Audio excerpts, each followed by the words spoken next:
Halo semuanya. Sebuah kendaraan tidak akan bisa berjalan tanpa adanya bahan bakar mesin atau BBM. Namun, penggunaan BBM di Indonesia yang tinggi menjadi suatu permasalahan yang amat besar lantaran seiring berjalannya waktu, maka bahan bakar tersebut akan habis. Saat ini, kehidupan manusia masih banyak bergantung pada energi konvensional seperti bahan bakar fosil.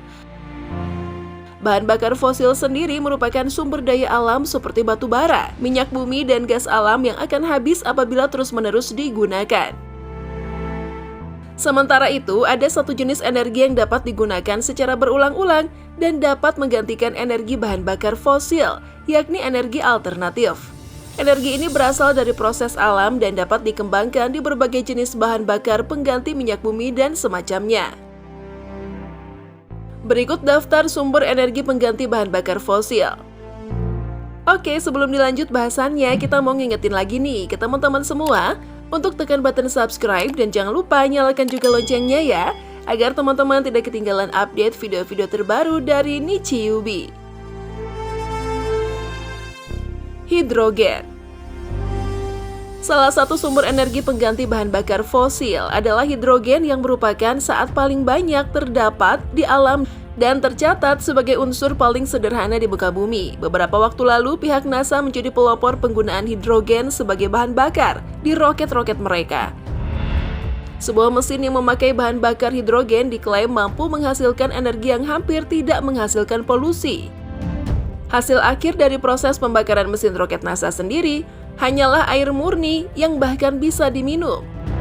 Ilmuwan saat ini telah mengembangkan bahan bakar baru yang mengkombinasikan hidrogen dan oksigen untuk menghasilkan energi listrik panas hingga air.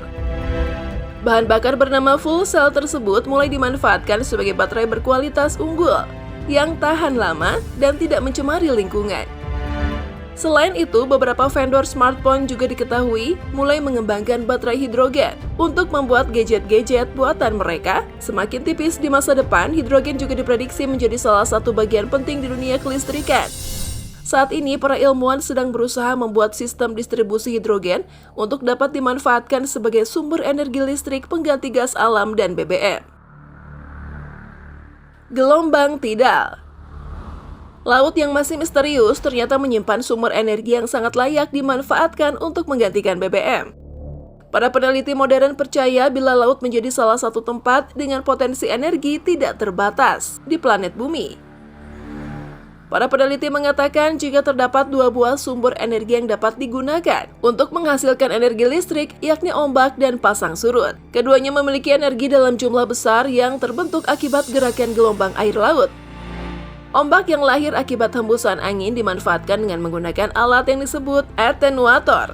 Alat ini berbentuk seperti sebuah pipa raksasa yang tersambung dengan pusat penyimpanan energi yang terletak di pantai. Alat ini berfungsi untuk menangkap energi yang dihasilkan oleh ombak dan mengirimkannya ke fasilitas penyimpanan energi. Selain ombak laut, masih mempunyai satu sumber energi potensial lain, yaitu pasang surut atau gelombang tidal.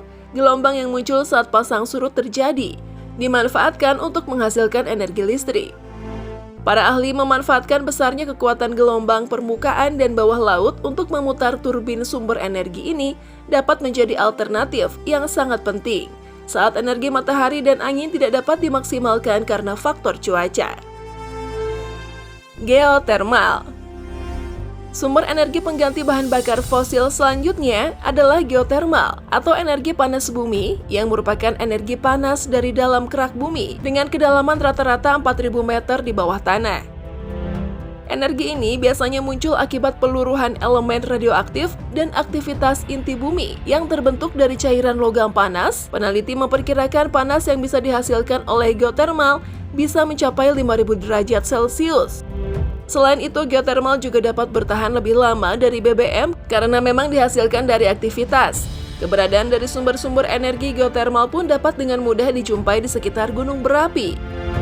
Energi ini dapat dikonversi menjadi listrik lewat pembangkit listrik tenaga uap untuk memanen panas bumi ini.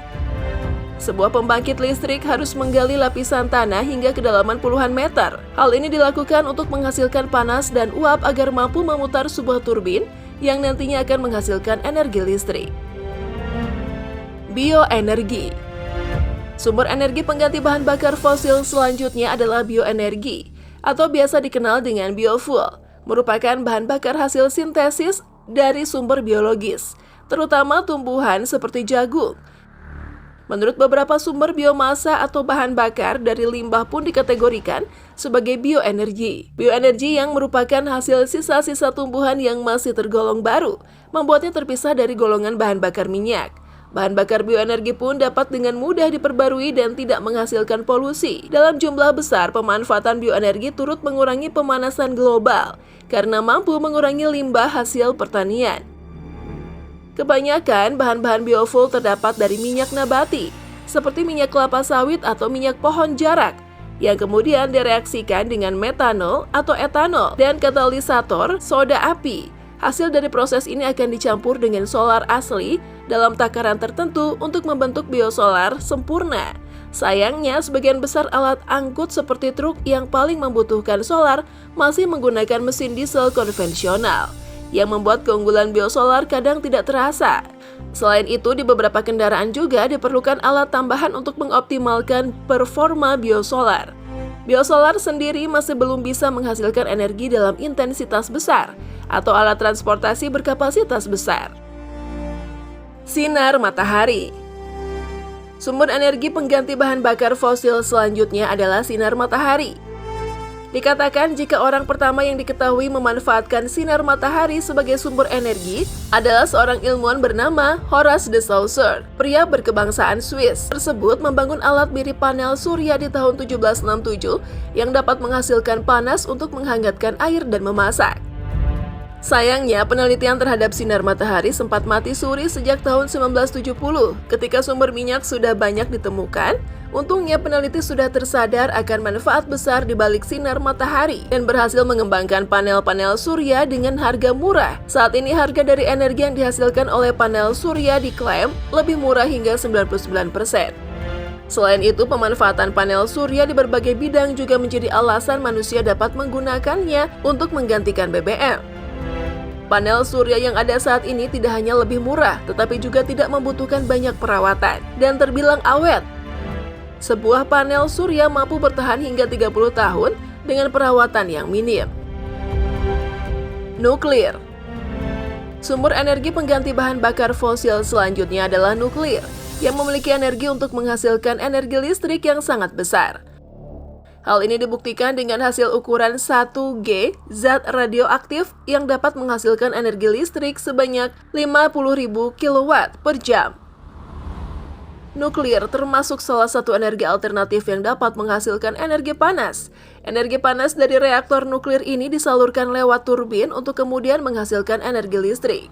Para ahli menjelaskan jika manfaat energi alternatif ini adalah energi nuklir tidak menghasilkan efek rumah kaca, sehingga dapat mencegah pemanasan global. Salah satu negara yang sudah mencoba energi ini ialah negara Jepang, dan bahkan beberapa wilayah di negara tersebut sudah menggunakan energi nuklir sebagai energi alternatifnya. Energi nuklir dianggap sebagai sumber energi yang bisa diandalkan daripada yang lainnya. Apalagi tenaga nuklir biayanya lebih murah dan tidak memicu kerusakan lingkungan. Namun pemanfaatan tenaga nuklir masih terus dikembangkan lagi agar tetap aman dan tidak membahayakan kehidupan manusia. Nah, itulah pembahasan kita kali ini mengenai sumber energi pengganti bahan bakar fosil. Semoga informasi ini bermanfaat untuk teman-teman semua ya. Oke, sampai di sini dulu ya video kali ini. Sampai jumpa di video selanjutnya.